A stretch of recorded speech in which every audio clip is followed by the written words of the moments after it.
Today's video is going to go over 8 reasons of whether or not you should buy a planer, and depending on how many of these you answer yes or no to, hopefully it will help walk you through the process as to whether you want to make this investment. Reason number 1, do you need or want to flatten wood? If yes, you should consider buying a planer. If no, just wait, you eventually will. I recently picked up this piece of mahogany from a place I buy from online. And it's a beautiful board, but it's got a twist to it. Even though they've planed it so that I could see it when I was buying it, I would struggle to use this as it is in this state, in this kind of length, for any kind of really serious joinery. It's just not flat enough. It's got a little twist across the length. Now, I don't have a jointer, but I use my planer to flatten things with a planer sled. And to me, it's very important to be able to flatten this for a project. So for me, this is an absolute yes, and therefore I bought a planer. If you're currently at the stage where you're mostly using the home center type wood, you know how hard it is to find a nice flat and straight board.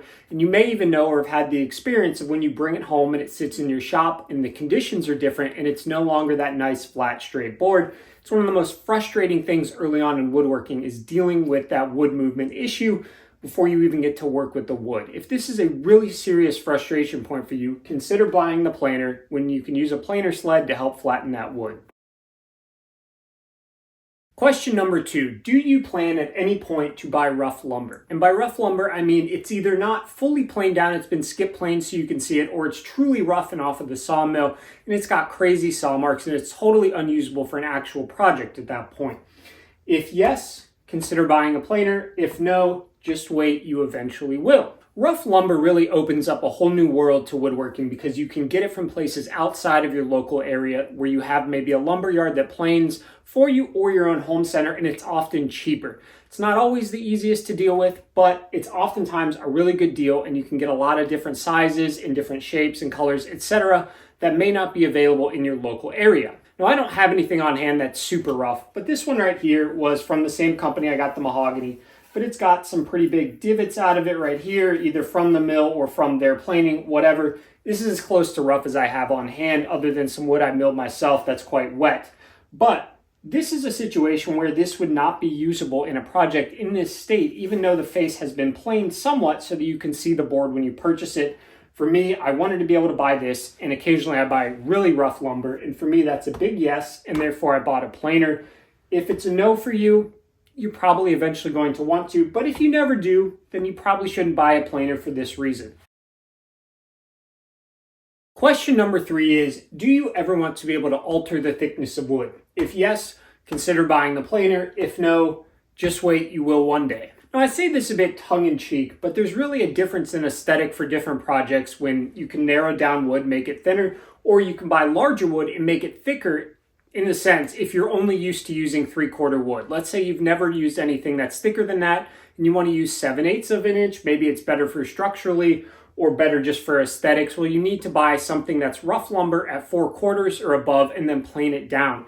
So really, to go over or under 3/4 of an inch for anything, you're probably going to need a planer, in which case you should buy the planer if you want to do this. If you have no interest in altering the thickness, then that would not be a good reason to buy the planer for you. Question number 4, do you have any interest in doing any type of resawing? If so, you're probably going to need a planer to get that face nice and flat, especially if you're doing something like homemade veneer to get that face flat each time for the next run through the bandsaw.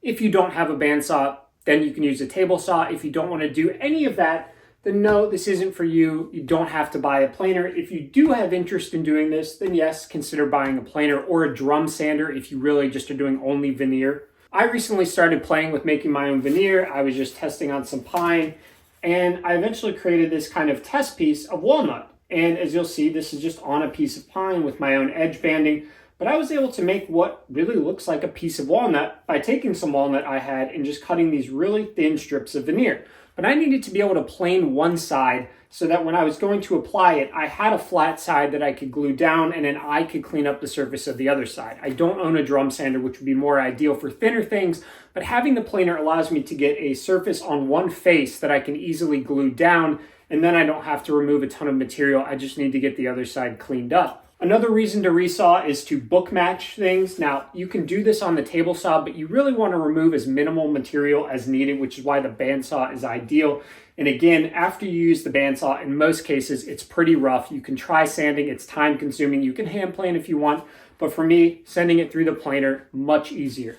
If you want to resaw, yes, consider buying a planer. If no, not a good reason to buy a planer then. Question number 5, what tools do you already own? Do you own tons of tools, but you don't have a planer? Consider buying a planer as your next big purchase.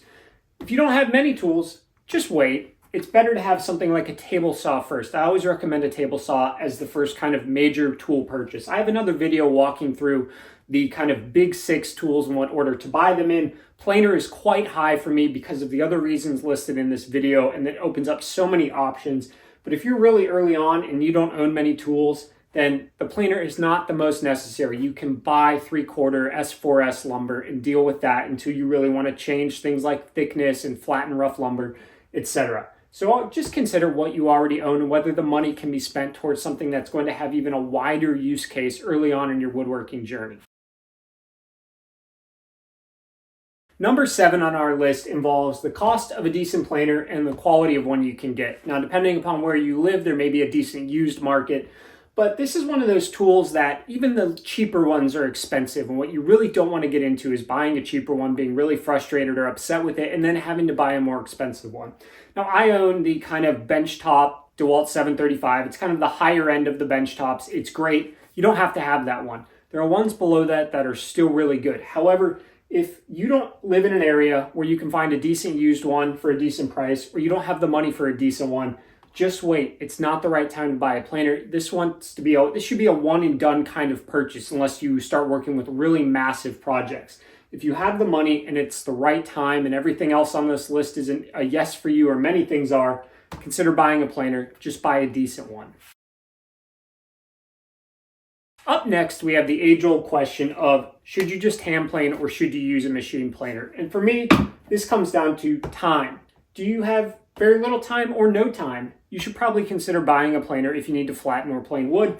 If you have tons of time and either enjoy this or can't make loud noises wherever your shop is, wait or don't buy a planer. It's not the right time. These are totally fine, but when you're doing tons and tons of boards or you're on a time crunch, for most people, it's not going to be as fast as a machine planer. Even if I just had to do all 4 of these boards, for me to use a hand plane is going to take a while. I'm not particularly great with them, and it's going to be really hard for me to get these all to even thicknesses. For me, that's an absolute, I don't have the time to figure all of that out and do it correctly. So I bought a planer. If you have tons of time or possess the skill, wait or don't buy the planer. And we're going to round this out with number 8, which is a little more niche, but I've seen it before. Did you accidentally buy a jointer first and don't have a planer? If the answer is yes, and you made an oops, buy the planer. If the answer is no, you don't need to buy the planer for this reason alone. However, if plenty of other reasons exist, go ahead and buy the planer. I don't own a jointer currently. It's on my list, but you can flatten wood with the planer. It's just slower, a little more time consuming. You have to store a sled and things like that. But if you accidentally did buy a jointer and you're now going to buy a planer, congrats. You've now got 2 great tools and it's going to be really quick and easy for you. That's going to do it for us today. Hopefully that's given you some stuff to think about as to whether or not this is a good time for you to buy a planer, or if you really don't need a planer and you've just heard a bunch about them, but it's not right for you. If you have any more questions, or if you have any other things that you think people should consider before buying a planer, feel free to leave them in the comments. Thank you for joining me today. Have a good one.